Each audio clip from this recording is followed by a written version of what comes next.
हाँ, बज़ाहिर तो दुरुस्त बात है इन अ सेंस कि सुप्रीम कोर्ट जो है वो पहले फ़ैसला महफूज कर चुकी थी और उन्होंने उसको पब्लिक करने का जो टाइम मुंतखब किया, चूज़ किया, वो ऐसे टाइम पर है कि जब पार्लियामेंट डिज़ाल्व हो चुकी है। अब ये है कि अगर हम अपने नाजरीन को थोड़ा सा सादा अल्फाज में बता दें कि ये मामला है क्या। मामला ये है कि सुप्रीम कोर्ट के पास सू मोटो लेने का इख्तियार है, अज़ हुद नोटिस लेने का इख्तियार है कि पब्लिक इंटरेस्ट जिधर इन्वॉल्व होता है, और वो लेते हैं आइन के आर्टिकल 184(3) के तहत। अब यह है कि उसमें जो अमेंडमेंट आ रही थी वो ये कह रही, जो अभी जो पार्लियामेंट ने कोई तरमीम जो की हैं, उसमें यह है कि जो आगे उसको रिव्यू करेगा वो लार्जर बेंच होगा। वही लोग जो हैं वो नहीं कर सकते जिन्होंने पहले इस मामले को सुना हो। अब यह है कि पहली बात तो सूमोटो इटसेल्फ कंट्रोवर्शियल है, यानी कि उस पर काफ़ी बातें होती हैं कि किस तरह एक जो फाइनल कोर्ट है वही केस को उठा लेती है और वो फैसला कर देती है, तो जो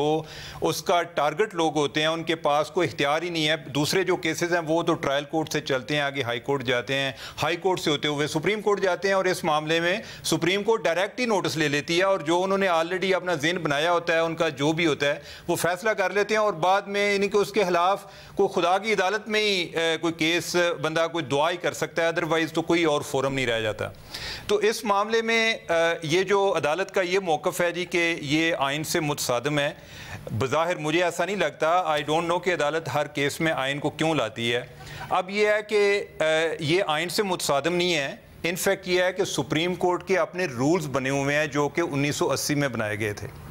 जो आइन में कहीं ये जिक्र नहीं है कि आपने कोई लार्जर बेंच बना सकते हैं या नहीं बना सकते, उसमें सिर्फ नोटिस लेने के हवाले से है कि आप जो सू मोटो नोटिस का इख्तियार जो है वो आपको आइन देता है, लेकिन आगे जो है उसको डिस्पोज ऑफ करने के हवाले से, कि रिव्यू के हवाले से वो जिक्र नहीं है। उसके लिए लॉज बनाए जाते हैं, कोई भी आइन चीज़ों को ब्रॉडली डिफाइन करता है। अब इस मामले में जो रूल्स बनाए हुए हैं सुप्रीम कोर्ट ने बनाए हुए हैं, तो पार्लियामेंट जो है वो ये कह रही है कि आप जो है उसमें अमेंड करें और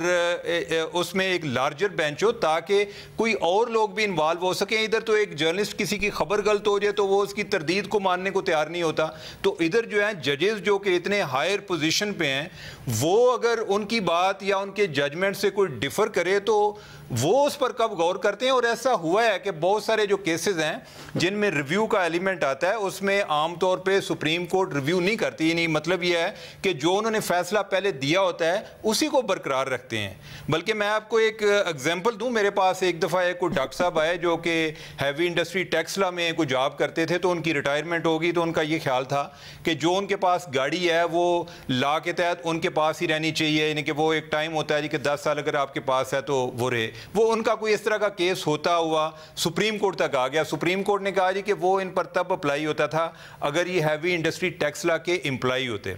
तो ये एम्प्लॉय नहीं है, लिहाजा इनका हक नहीं बनता। वो बंदे ने बाद में रिव्यू में गए और उन्होंने ये साबित करने की कोशिश की थी कि मैं शुरू से हैवी इंडस्ट्री टैक्सला का ही एम्प्लॉय रहा हूँ, तो लिहाजा जो आपकी बात है उसके तहत मेरा ये हक बनता है। और जस्टिस साकिब निसार जो है वो केस सुन रहे थे और उन्होंने कहा कि नहीं कि इन्होंने कोई नई चीज़ रिव्यू में नहीं लेकर आया, लिहाजा ये डिसमिस होता है। तो ये जो एक बात है ना कि हर चीज़ में, यानी कि एक जो आज का फैसला है उसमें अदलिया की इंडिपेंडेंस की भी बात आई है, हालांकि इससे इंडिपेंडेंस अदलिया की बढ़ती है। असल में साथ अकाउंटेबिलिटी का एलिमेंट है, एहतसाब का एलिमेंट है कि आप जो है कोई एक फ़र्द वाहिद या कोई 2-3 लोग जो हैं वो सिर्फ वही अपनी मर्जी करने की बजाय कोई आप और लोगों को भी इसमें इन्वॉल्व करें, कलेक्टिव जजमेंट आप इस्तेमाल करें। लोगों की जिंदगियों का मसला है, लोगों की तकदीर का मसला है कि जो आप फैसले कर रहे होते हैं, आप अपनी इस अहमियत को जानें कि आपके सोहदे पर बैठे हुए हैं और इससे लोग किस तरह मुतासर हो सकते हैं।